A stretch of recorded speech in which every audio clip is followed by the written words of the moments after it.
Hello भाई और बहनों, आज हम लोग पढ़ने जा रहे हैं मॉसफेट की अभिलाक्षणिक वक्र को समझाइए तथा इनके लाभ बताइए। Explain the characteristic curve of MOSFET and explain it advantage.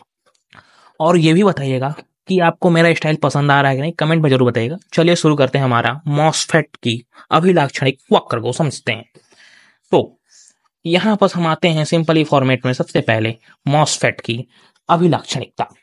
तो चित्र में एन चैनल अवक्षय मॉसफेट की क्रियाविधि समझाई गई है। ठीक है, यहाँ पर चित्र में हमारे पास एक चित्र है।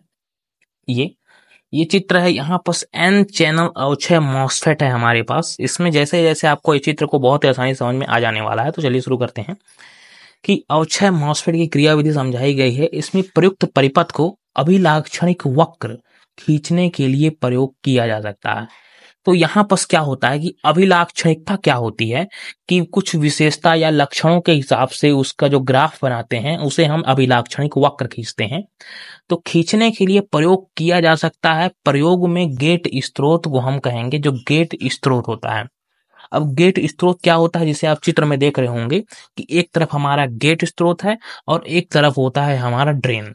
ठीक है, अब उसके पश्चात प्रयोग में गेट स्रोत को हम VGS को और नियत रख करके हम गेट स्रोत क्या होता है कि गेट स्रोत एक धारा का स्तर को मतलब नियंत्रित करना है कि इतने मान के पश्चात वो धारा जो है वो बहने चालू कर देगी और उसके कम होने पर धारा नहीं बहेगी।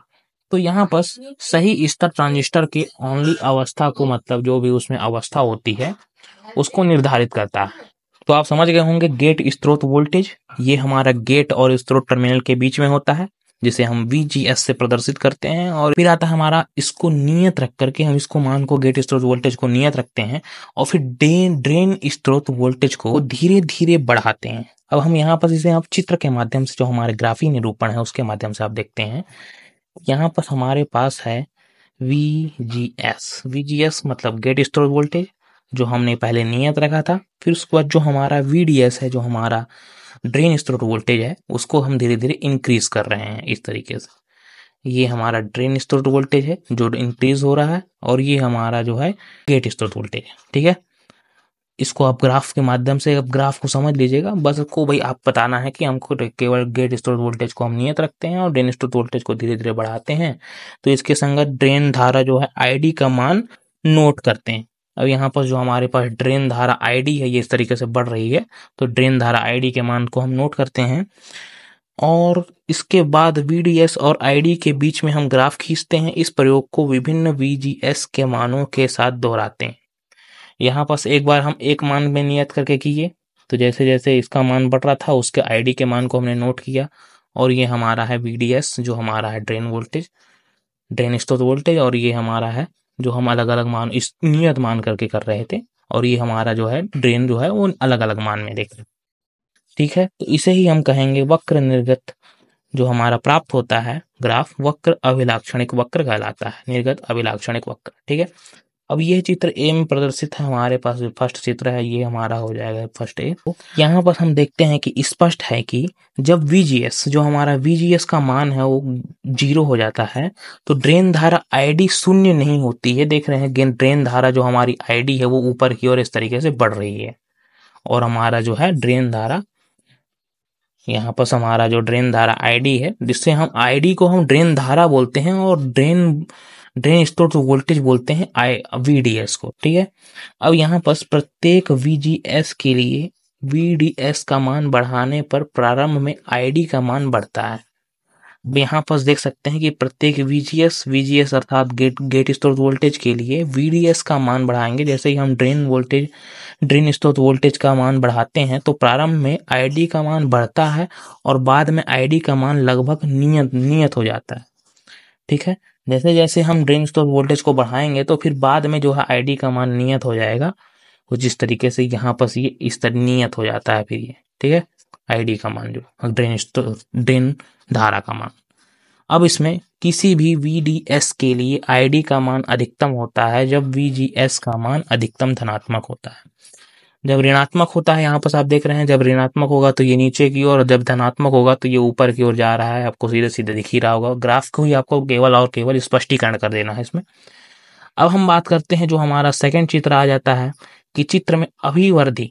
अब अभिवर्धी मॉसफेट का निर्गत अभिलाक्षणिक वक्र हमारे पास प्रदर्शित है। अब यहाँ पर हमारे पास एक प्राप्त होता है पी चैनल अभिवर्धी मॉसफेट निर्गत अभिलाक्षणिक वक्र। यहाँ पर हमारे पास VGS जो हमारा है ड्रेन स्रोत गेट स्रोत वोल्टेज जो 1 वोल्टेज 2 3 इस तरीके से हमारा बढ़ रहा है। अब इसी को हमको सीधे सीधे लिख देना है। तो ऋणात्मक होने पर कोई ड्रेन धारा आईडी में बहती नहीं है। तो यहाँ पर आप देख सकते हैं ऋणात्मक के 0 होने पर भी कोई धारा इसमें प्रवाहित नहीं हो रही है। सिंपली फॉर्मेट पे ग्राफ को आपको डिरिवेशन करना है जो कि अभिवर्धी मॉसफेट के लिए VGS का वह न्यूनतम मान जिस पर ड्रेन धारा प्रवाहित होना प्रारंभ होती है। मतलब हमने ग्राफ में देखा था कि जैसे ही एक आता है हमारा जो हमारा होता है, जैसे ही हमारा प्राप्त होता है गेट स्रोत वोल्टेज का मान 1, तो वैसे ही जो हमारे है धारा प्रवाहित होने लगती है। तो यहाँ पर सोच देखते हैं कि धारा प्रवाहित होने लगती है और यह प्रारंभ होती है जिसे हम देहली वोल्टेज कहते हैं। यहाँ पर आप अभिवर्धी सोच रहे होंगे क्या होता है कि हम इनपुट सिग्नल जो है उसका जो करंट जो बढ़ाने का कार्य करता है, मतलब अभिवर्धी जो है वो एम्पलीफायर के रूप में है, जो इनपुट हम सिग्नल देंगे उसको बढ़ाने का कार्य करता है। ठीक है।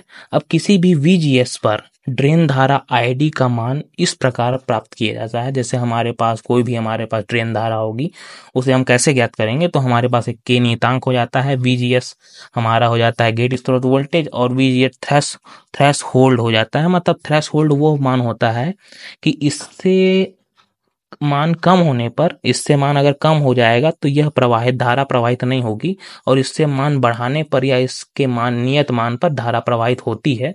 न्यूनतम मान जो होता है उसे ही हम यहाँ पर थ्रेशोल्ड कहते हैं, जो हमारा होता है गेट स्रोत वोल्टेज का थ्रेशोल्ड। तो इस तरीके से हम इसको मान को पुट करके हम निकाल सकते हैं ड्रेन धारा। अब बात करते हैं इसमें जो हमारा आता है कि मॉसफेट के लाभ क्या क्या होते हैं, एडवांटेज ऑफ मॉसफेट। यहाँ पर मॉसफेट की आंतरिक प्रतिबाधा बहुत अधिक होने के कारण ऐसे परिपथ में उपयोग में लाया जा सकता है जिसमें GFET का उपयोग किया जाता है। ठीक है। अब यहाँ पर इसमें आंतरिक प्रतिबाधा बहुत अधिक होने के कारण ऐसे परिपथ में हम इसका उपयोग करते हैं कि जिसमें GFET का मान जो है वो उपयोग किया जाता है, GFET का उपयोग किया जाता है। ठीक है।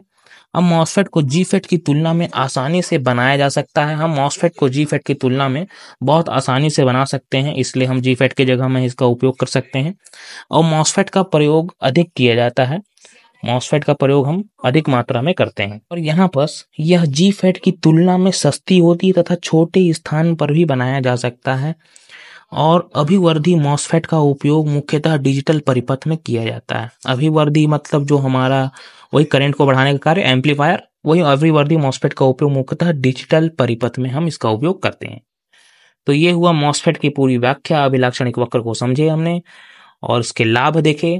तो ये हुआ पूरा डिटेल वीडियो। अगर कहीं भी प्रॉब्लम होगी तो कमेंट में जरूर बताइएगा। हम मिलते हैं अगले वीडियो में, तब तक के लिए धन्यवाद।